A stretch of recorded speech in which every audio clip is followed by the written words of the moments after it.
Well, howdy there, Internet people. It's Bo again. So, today we are going to talk about Ukraine and how it's warming up.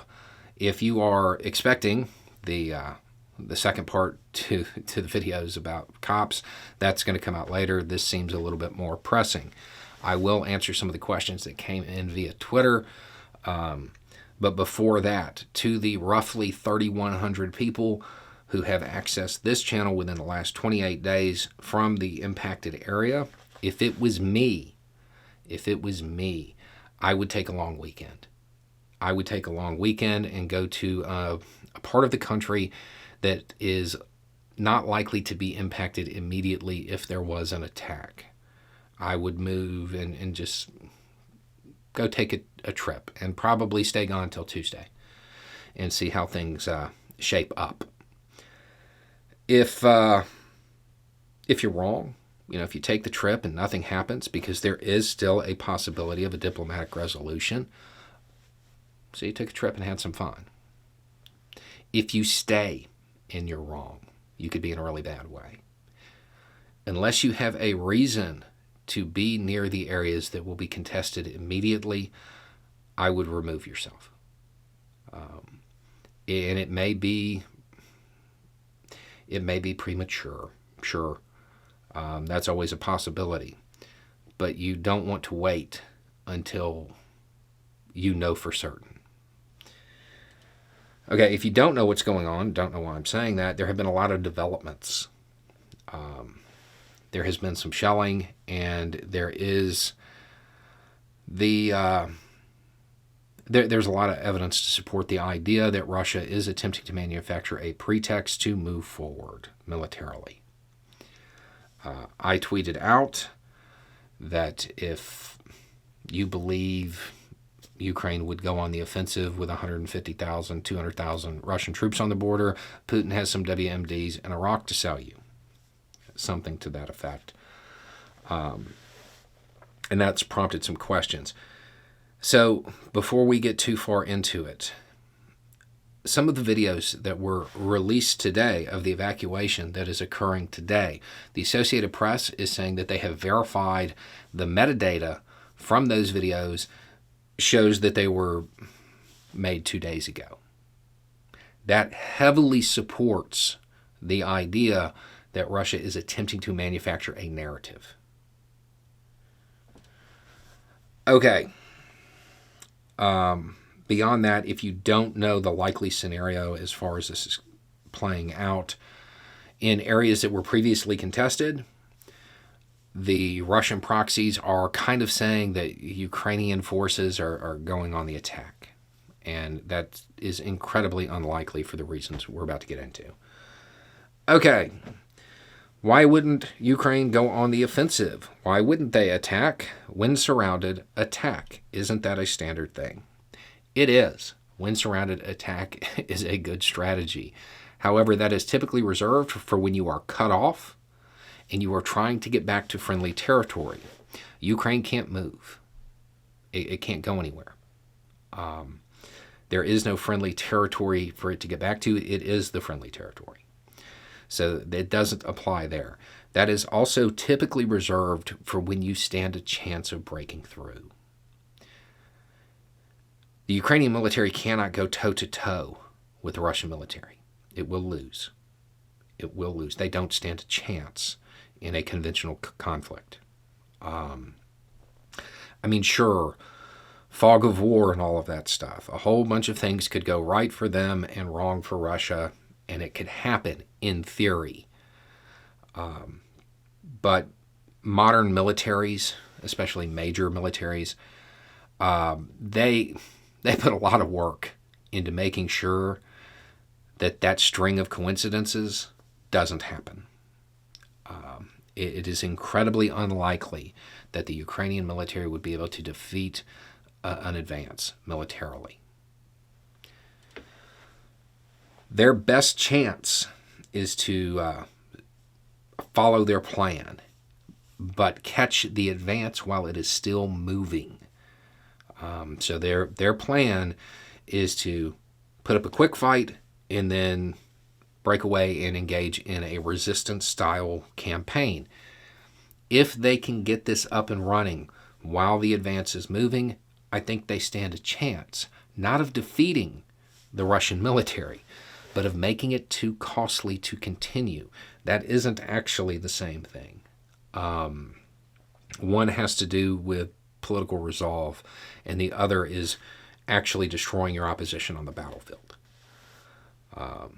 I do believe that if they were able to get it up and running successfully during the advance, they stand a chance of breaking the resolve, of making it too costly for Russia to continue.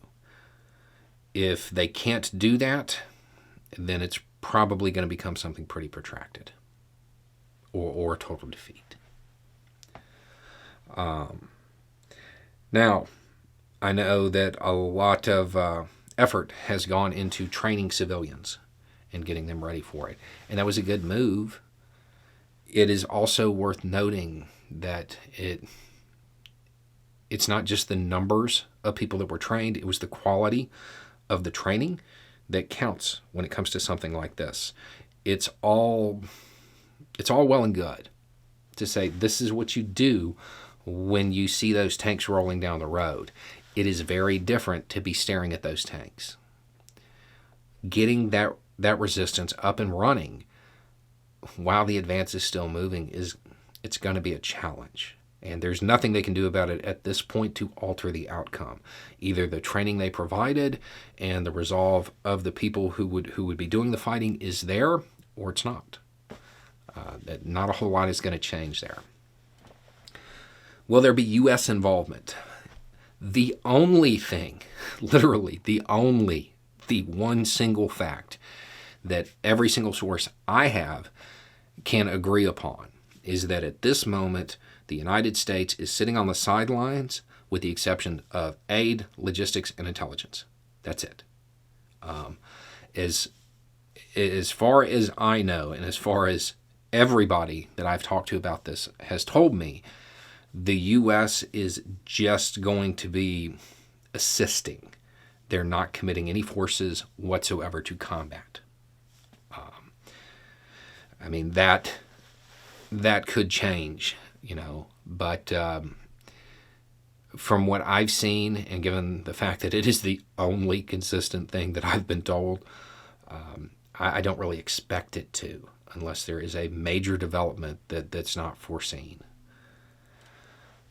What about the polls? Polls say that Biden only has 34% approval when it comes to his handling of Ukraine. Yeah, that doesn't matter. Not to put too fine a point on this.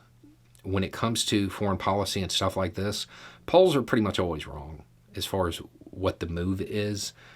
It kind of goes back to why countries don't use the manual. People believe that this is the right move when it may not be. Keep in mind the invasion of Iraq, the invasion of Afghanistan, both of those polled high. The withdrawal from Afghanistan polled high. When it comes to stuff like this, polling doesn't really reflect the policies or the people involved. It reflects the media coverage and how well they have provided context and how well people actually understand the situation. The U.S. media is not really well known for providing a lot of context. So there is that. And then the last question is, please don't say the plans again that they're going to the mountains. Russians get YouTube as well. I didn't say they're going to the mountains. I said they were taken to the hills. That is an American saying. It doesn't have anything to do with hills. It means they're disappearing. They're disappearing to start a resistance campaign. And that's all open source. The Ukrainian military has literally advertised that that's their plan because they know it's their most effective route to combat Russian forces. So they're hoping that it would act as a deterrent. At this point, it does not look like that advertising campaign has been successful. But no, the resistance will not be literally heading up into the hills or the mountains. I don't even know that there are any in the relevant areas, or in the areas that would be immediately relevant. So I hope that answers the questions and any others that you might have. It can at least give you a little bit more context to it. It is not guaranteed that it's going to conflict. There still are diplomatic solutions and options on the table. However, given the pretext manufacturing, which is definitely how it appears, when you're talking about this kind of stuff, you can never know for sure, but that is definitely how it appears at the moment, that Russia is attempting to manufacture a pretext. Given that, and the combination of the cyber initiatives that Russia has deployed, it seems incredibly likely that they're going to move ahead. It's not a guarantee, but it does look like the most likely option on the table at the moment. There is the real question is whether or not the world buys the pretext that Russia is attempting to manufacture. If they can get enough countries to say, okay, yeah, that's actually what's happening, they'll probably move ahead. If there is a lot of stiff resistance from around the world saying, no, look, here's the metadata, this is exactly what U.S. intelligence and British intelligence said you were going to do, and now you're doing it verbatim 2 days later, but the metadata actually matches the date intelligence said you were going to do it, there's a lot in flux right now. The only thing that I feel pretty confident about is that the United States isn't committing ground troops in Ukraine. The statement is that we're not going to commit to air combat either. I'm not entirely sure of that, to be completely honest. That is the position of the White House, but I'm not. I don't know about that. So I hope that helps, and I'll try to provide more information as the situation develops. Anyway, it's just a thought. Y'all have a good day.